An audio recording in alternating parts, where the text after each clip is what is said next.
Hello everyone. I would like to go over the formula sheet for this course today. Now this document is posted on Canvas under the module which says reference documents, formula sheets and so on. So you may want to download it and keep it handy with you because you will need to refer to it over and over again while doing the assignments, and this is the formula sheet which you will be given for your test as well. All right, so you will be given a clean copy. It will be attached to the question papers, your tests, exams, but you still need to download and print out a copy for your homework assignments and such. Now this formula sheet is a single document. It has all the formulas that you will need for this course, except maybe one, and I'll talk about that soon. But it also has the statistical tables you will need for some of the later chapters. These are all, the tables and the formulas are all in one package. So it's all together in the same document. Okay, so let's just go over some of these formulas over here, because you have to be familiar with the formulas. Even though you will be given the formula sheet, you have to know which formulas to use for what purpose on the test. Otherwise it can become very overwhelming for you to search through the formula sheet for the right formula.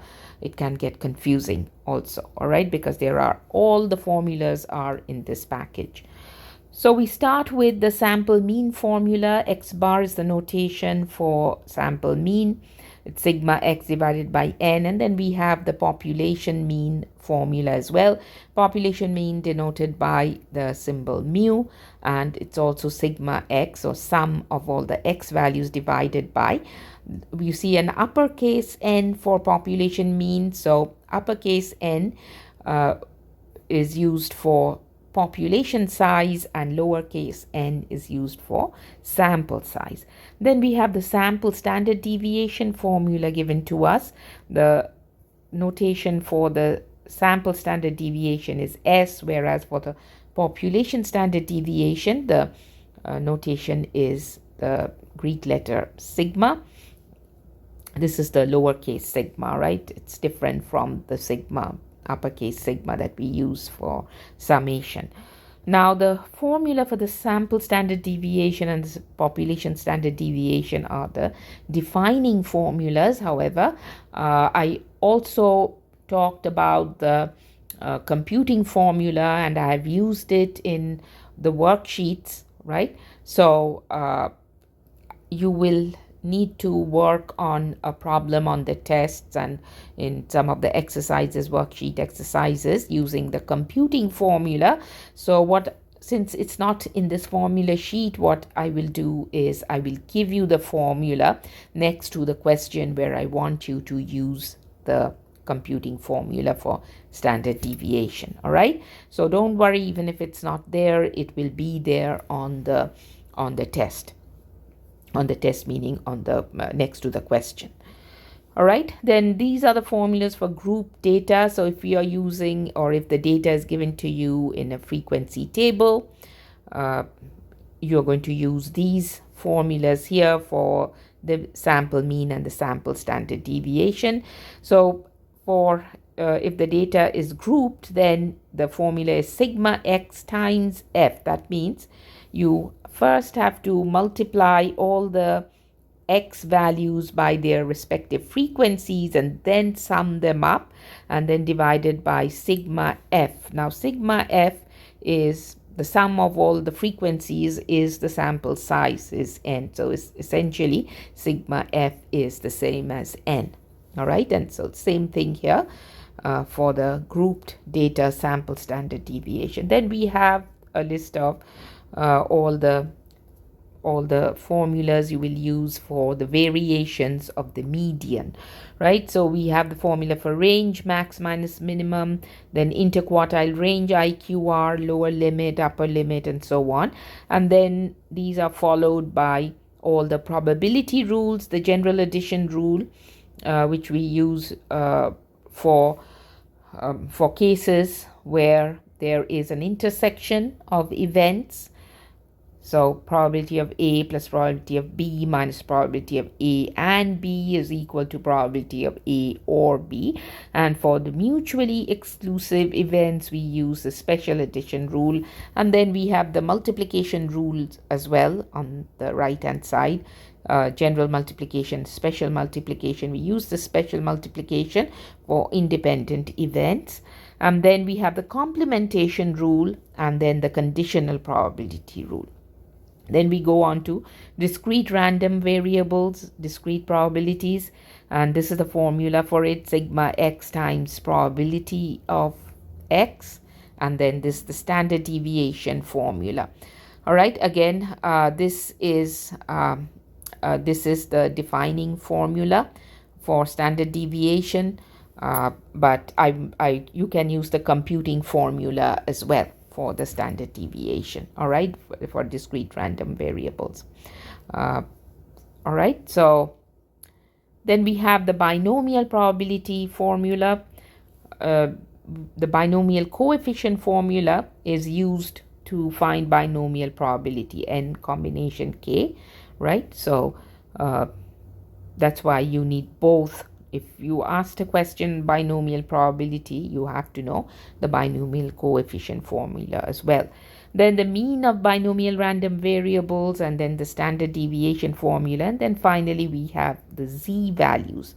All right, the z formulas for the standardized score x minus mu divided by sigma.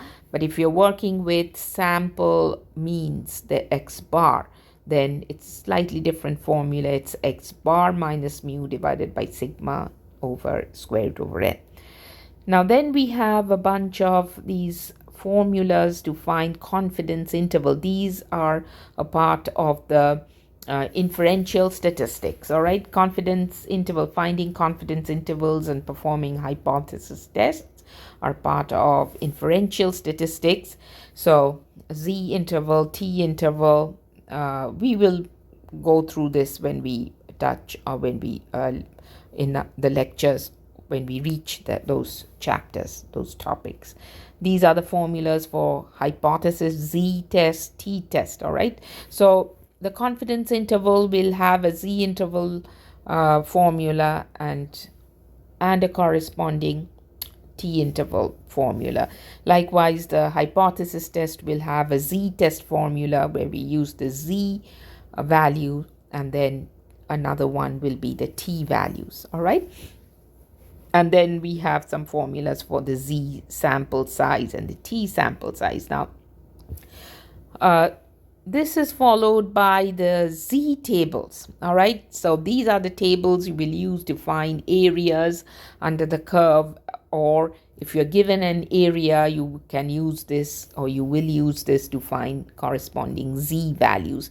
And like I said in my lecture, there are two sections of the z table. One of them will have all the negative z values. As you can see, the extreme left hand side has all the negative values, this column, and then across we have the second decimal place for the z values, and then inside in the body of the table we have the areas, the alpha values, right?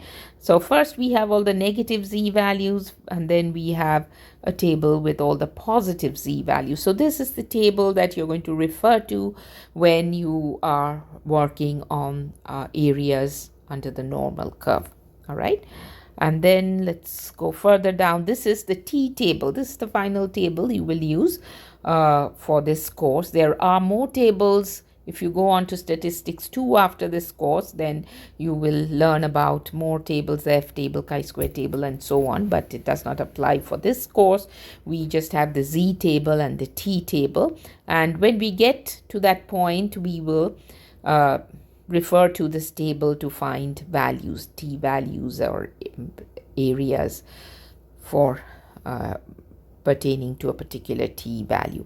All right, now over here, these tables have a diagram on the top, a graph, and this shaded area should remind you that the table only gives area to the left. All right, as far as the T table is concerned, all right, as far as the T table is concerned, it gives areas to the right. All right, so this is all that there is on the formula sheet. I may add a formula or two to it, but if I don't add it to this particular formula sheet, you will definitely have it on the test. All right.